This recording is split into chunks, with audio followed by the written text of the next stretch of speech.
I'm wearing a maternity shirt today, but that's just mostly because I am needing to do laundry. Hello all of my beautiful birthing people. So today I wanted to go ahead and film a little video for you guys all about my 12-week Nuchal Translucency scan and my first trimester and just how I'm doing and feeling.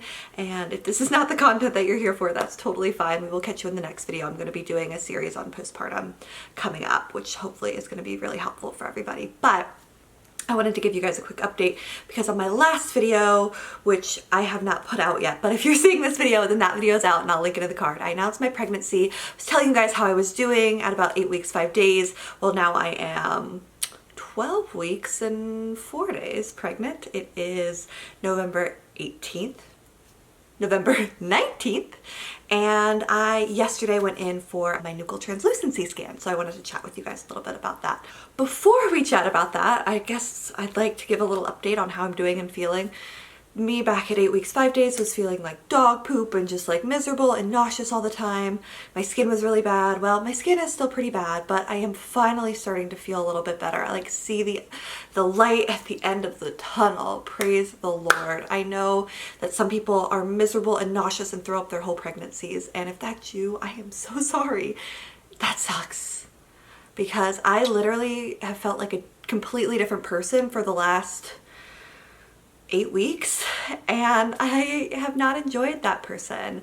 I took a personality test. So I like the Enneagrams, and I'm normally like an Enneagram 6. I'm like worst case scenario person. Hi, that's me. I'm a doomsday planner. But I took that and I got a completely different personality type because when I am feeling so nauseous and sick, everything is just like horrible. Our house right now is a disaster. Like, it is not just messy, which sometimes it is with kids, but it is like, I don't want to say dirty, but like a little bit dirty because I just like could not. And my husband, God bless him, has been picking up all the slack that he can, but he's in grad school and he works full time, and just like it has been hard. I have been trying to give myself lots of grace and trying to remind myself that this is not forever. And if you are in that period of your life, of your pregnancy, even of your postpartum period where you're like, I just don't like, I cannot do everything, that is okay, and give yourself grace, because Lord knows I have been heaping the grace on myself. And I am so thankful to be finally feeling better. And that is why I also haven't been really filming or putting out videos, because I have felt so absolutely miserable that the thought of like using my 1 to 2 hours of time that when my children are napping for something productive and not for sleeping, which is like, normally I'm like, this is me right here just like snoozing. Also, the bed's not normally made, but like I'm starting to feel more like myself, so now it's made. It's just like, it's unimaginable. I have so many videos planned out, like notes taken, stacks of research, and I just have not found it in myself because I look like dog poop. Like today I have my hair nice because I'm teaching a childbirth education class tonight through my hospital, so I was like, well, I want to not look poopy for that. But yeah, just I haven't looked pretty, I haven't felt cute, I have felt like a completely different person, and it's just been pretty miserable. So I am so thankful that I am starting to feel more like myself and feel better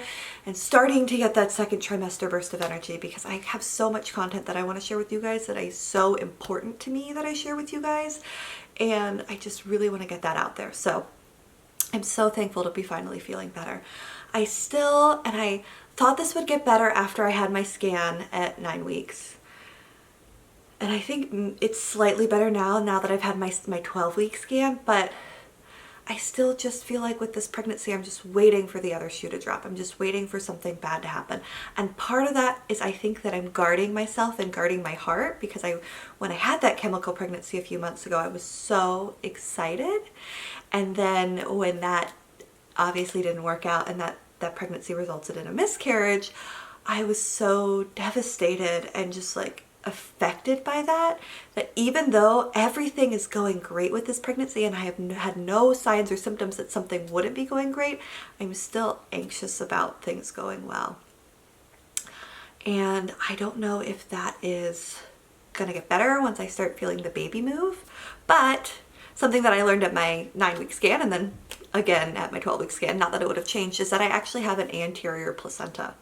So really all that means is that my placenta is, instead of being on the back wall of my uterus, it's on the front wall of my uterus. So I'm gonna feel movements later, and I'm gonna feel movements differently than how I felt with my other children.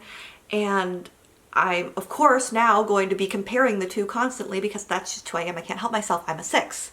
So yeah, that's going on too. And that was a little bit of a bummer when I heard that, just because, you know, this is my last pregnancy. I'd love to be able to feel all the movements and feel them greatly in the front as well and see all the movements, but it doesn't affect the pregnancy in a way that could negatively impact the pregnancy. So in that respect, I'm quite thankful that the placenta looks like it's growing well and everything looks good. So I want to explain a little bit because I have gotten some comments before, and there have been like some like comment fights. Sometimes you guys get real riled up in the comments about getting multiple scans, how many scans you get. I'm going to just tell you how it's like at my doctor's office, how it's kind of been like for a lot of my friends, and just like in the United States, how I think it generally goes. But you might have more or fewer scans just depending on where you're located, the provider that you're seeing, what your specific medical conditions look like. So typically you get 3 ultrasounds, and they all actually happen fairly early in your pregnancy. So a lot of places will do a dating ultrasound just to make sure that you have an intrauterine pregnancy, that you have a viable pregnancy, and that they can kind of see how far along you look. So with my dating ultrasound, I was supposed to be 9 weeks, but I was actually measuring 4 days earlier than that, which is still in the realm of normal. They don't change your due date unless there is a 7-day difference on either side of that. And really that just accounts for like maybe you ovulated a little bit late. And my baby is consistently measuring about 4 days behind what my due date is. So if we changed it based on ultrasound, my due date would be June 4th instead of May 31st. But because it's only 4 days and not 7, they're not going to change it. Just kind of something to keep in the back of my mind. If I do go a little bit later in this pregnancy, well, yeah, I am a little bit less pregnant. Not enough to really matter, but enough to keep in the back of my mind for myself. So we do that dating ultrasound just to verify that your baby is in your uterus, that your baby is a viable pregnancy, that your baby is dating appropriate to your last menstrual period, particularly because some people don't know when their last menstrual period is. They don't really know how pregnant they are. The second ultrasound that I did was a totally optional ultrasound, but it is an ultrasound to look for signs of Down syndrome and other trisomy disorders. I think 18 and 19 were the 2 that were listed on the form, and it's called a Nuchal Translucency scan. And what they're doing is they're looking at the fluid on the back of the neck to see how much is there, and then that can kind of correspond with your risk for your infant having Down syndrome or other trisomy disorders. They also looked at my baby's nasal bridge. Both of those things for my baby measured within normal range, so they both looked good. They also took some blood. I'm gonna actually, I don't know if I can show you. So this finger, she pricked the very middle of my finger, and I'm not gonna sure if you can still, oh yeah, it bruised my finger all the way around. Like that's a bruise from them pricking my finger. So that kind of hurt a lot, but they got some blood from that. They sent the blood off to a lab, and I'll get all the results from that. But right now my risk of my baby having any issues are quite low. I like to do the 12-week scan because one, I like to kind of have all my information, whether or not that would affect how you continued on with the pregnancy. I think it's nice to arm yourself with information early so that you kind of know what to expect, know if you need further testing. But also I just like to see my baby again. And selfishly, because I can't yet feel my baby move at 12 weeks, it's just really nice to be reassured that baby's there and happy and healthy and growing and thriving. Now, for me at this scan, I was like, hey, scanner person, I said her name, but I just need you to like not let me see in between my baby's legs. I don't want to see any genitals. And she was like, okay, but it's really too early to see anything.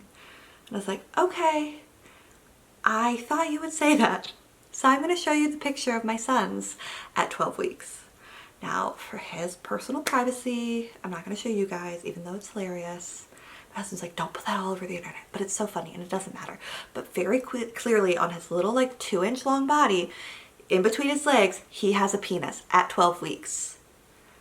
So I was like, we weren't gonna find out with him, and so I really don't wanna find out with this one. So just don't. So she had me close my eyes when she was looking at the legs and when she was looking at cord insertion.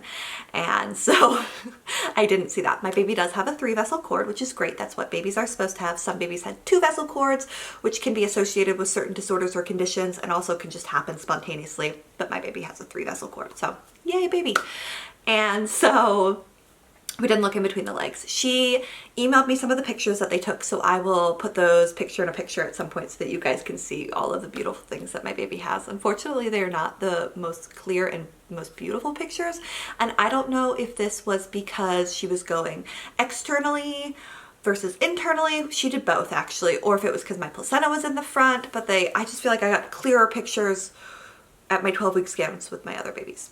The third scan that most people get is the anatomy scan, and that's at 20 weeks. And that's when they kind of look through the whole body, make sure everything's there, 4 chambers of the heart are beating and doing their thing, that you have fingers, that you have toes, that you have feet, that you have eyeballs, that everything is inside of your body and not outside of your body, like your stomach and your kidneys and all those good things. We want to make sure everything is where it's supposed to be. And for most people, that is also when they can find out the gender of their baby if they want to. We're not going to. I'm gonna try and stay strong because I really don't want to. I've had so many beautiful deliveries where people don't know the gender. We have one of each, we have all this stuff. Make me stay strong because I really don't want to find out. But we will just like close our eyes and be like, hey, as long as our baby has a set of genitalia that looks good, like one gender or the other, fully functioning, all those good things, that's great. If they don't, obviously we will deal with that too. We will love our baby no matter what. But that's kind of what we're looking for versus like knowing like, oh, it's a boy or it's a girl, because we don't care. We're excited for our baby. So that's typically the last exam that most people have. The last ultrasound. You might get another ultrasound if there's some discordance in your fundal height measurements, if they think that you have too much or too little fluid, if they think the baby's too big or too small, based on those fundal heights, if you have any other issues with your blood pressure or your blood sugar, or if you go past your due date by a week or more, they might do another ultrasound. But I have only ever had those 3 ultrasounds in my pregnancy. So yes, that was my 12-week ultrasound. It was super exciting. I'm so happy to be getting out of my first trimester. I'm so thankful that everything's going well. And yeah, oh, I guess the very last thing I should do is show you guys my bump. I'm wearing a maternity shirt today, but that's just mostly because I am needing to do laundry.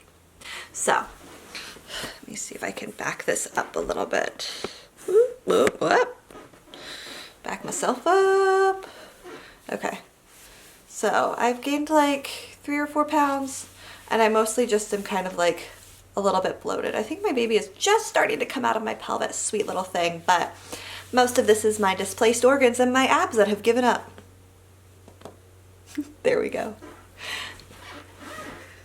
Anyway, I want to thank you guys so much for watching. Definitely leave any questions that you have below or any videos that you'd like to see from me regarding my pregnancy or not, because hello, this channel's not about me. It's about you guys. Anyway, thanks so much for watching. Bye guys.